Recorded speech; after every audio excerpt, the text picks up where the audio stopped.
On KDWN 720 AM and 101.5 FM. We are produced by Green Alliance and sponsored by NV Energy. In studio today we have Jennifer Lewis, the PIO of the Nevada State Contractors Board, and we're talking construction and contractors. A pretty important issue if you're getting anything done. One of the things that comes up all the time is permits. So what size of a project do you need to get a permit? What's required for permitting? Well, I wish I had the answer to that, but permits are actually handled by your local building department, and it's important to note there are different jurisdictions, so there are multiple building departments within the Southern Nevada region. So best thing to do is to, one, consult with your contractor. They're the ones that are required to pull those permits for you. So I would always ensure that your permit is pulled prior to work being done. Well, the reason I say this is because since we're talking contractors, I know some contractors say, oh, you don't need a permit for that. And then they'll do the work, and lo and behold, you should have had a permit. Right. So I think it's important for us to understand that there is a level of construction that needs permitting. If you have an idea what that is, we would like to know that. But if you find a reputable contractor, they should have all the permitting regulations in hand, right? Correct, and I believe your life safety trade. So things that for at least require a license on our end are plumbing, electrical, HVAC, and refrigeration work. Those are life safety trades, and I do believe that those all require a permit for inspection.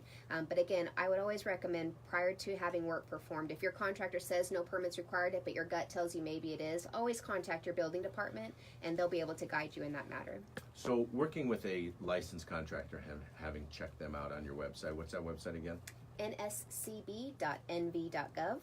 So if they go to that website and they find a licensed contractor or they find the contractor they're working with is licensed, then they should be directed correctly on permitting requirements. Correct. As long as your contractor is licensed, they are legally and statutorily held accountable for pulling those permits. Do you have issues with permits? We do. There are a number of instances where contractors may not pull those permits, or they'll pull them after the work has started, and we do cite them administratively for those matters. And if it's a recurring issue, they could face disciplinary action. So we talked about when you're hiring a contractor, what do you look for? And one of the things you said is references. What should you look for in a reference? I always ask informed questions. So specifically, if you find a contractor that you're interested in working with, whether you're talking to former customers of theirs, ask questions about timeliness. Was the contractor in good communication? Did they stick to the terms of their contract? Were they clean? Were they respectful in your home? Did they stick to their time frames? Questions that you would want to know or have confidence in moving forward with your own project. Yeah, so there's a lot of things that goes into the contracting too. You see a contractor comes to your house and they break out little footies and put footies on their shoes before they come in, or when they leave, everything is clean. There are no tools left behind. They pick up all their little pieces from the electrical wiring, no insulation left behind. They park in the street, not behind you, these kind of things. So there's a lot of things that go into it. You want to ask these questions of their references. Absolutely. And see some pictures. Mm-hmm. Ask for pictures. What have you done in the past? What's it look like? What kind of work do you do? Right. It's good stuff. So I understand there's this preying on people that we talked about a little bit. Contractors preying on people.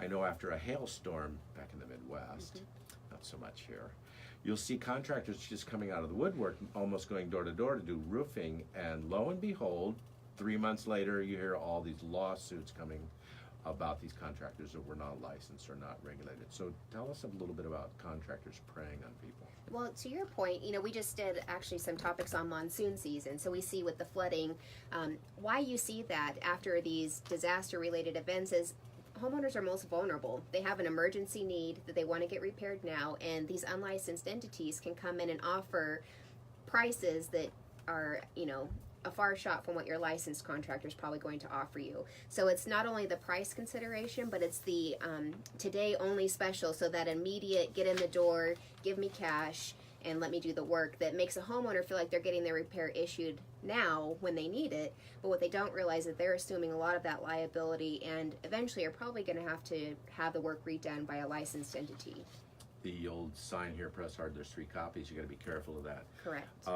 Contractors will actually come in and ask for a down payment or a materials payment, and then actually walk. Yes. And just go to the next door and do the same thing over and over and over, and any work at all. So you have to be very careful of that and make sure you have a contractor that is licensed. So ask for their license. And do they carry a card? How do you know if they're legitimate in their licensing? Licensed contractors have what we call a pocket ID card, and it's basically like a driver's license without the picture of the contractor, but it has all of the information that you would need. It has their license number, their monetary limit, their license classification, and their business address. So you would be able to look up that information on our website and verify their credentials. So with that card, you can just look them up and see what their Absolutely. insurance levels and level of contracting. Absolutely, and all contracts and advertisements should have their license number on it as well. Excellent. So what kind of projects might somebody be considering if someone's going to put in a new sink, for example, or new cabinets in their kitchen? Should they be working with a licensed contractor? The Contractors Board would recommend you always hire a licensed contractor, regardless of the size or scope of your project. We understand that cost will always be a factor involved, but you need to understand, again, that when you hire a licensed contractor, you get 4 years of protection with the Contractors Board. So that's regardless of any warranties or guarantees that your contractor provides you. The Contractors Board is basically your recourse option for 4 years after the date the work's performed. And you talked about after the summer months, a common time for unlicensed contractors to prey on people. Why is that? We actually see a lot of activity in the spring and fall because typically, spring, you're getting ready for summer, so the weather's warming, you're wanting to be outside, you're ready to engage in a lot of the home improvement projects, whereas after summer, in the fall time, kind of the same feelings. Now that it's getting cooler, people want to get outside maybe more, do some landscaping, work on their roof while it's not so hot outside. So really anytime you can be on the lookout for scams, but those really are the most seasonal that we see, what we call travelers coming through the nation, that basically they just go community to community very quickly, as you mentioned, door-to-door soliciting services. Typically we see roofing and paving services. They'll take your cash. They may or may not do any work. They may go up there and bang on your roof pretending like they're doing work, but actually, just end up causing more harm than good. Yeah, they tear half your roof off and then leave. Yes. So what kind of scams, and speaking of roofing, what kind of scams are we seeing? Back to the hail thing, I know a lot of roofing scams, but what goes on here in the valley? We can see it all. Unlicensed contracting really has no limits, and we don't want to classify all unlicensed contracting as a scam per se, but certainly there's that liability factor that the homeowners are taking on. But as we mentioned, the most prominent scams are from those travelers. So they're the ones that we see doing the most damage because they often take large down payments. They have the more aggressive tactics, the high-pressured sales tactics, the demands for cash payment, large down payments, and typically go after the elderly or our seniors in the community. And there's a lot of intimidation factor that goes along with that as well. So I would say the roofing, the paving, I think HVAC, any of the main industries where there's an emergency need for a homeowner to have that repaired, always be on guard. So if you're doing a roof, for example, that could easily be $10,000. What would be a reasonable down payment?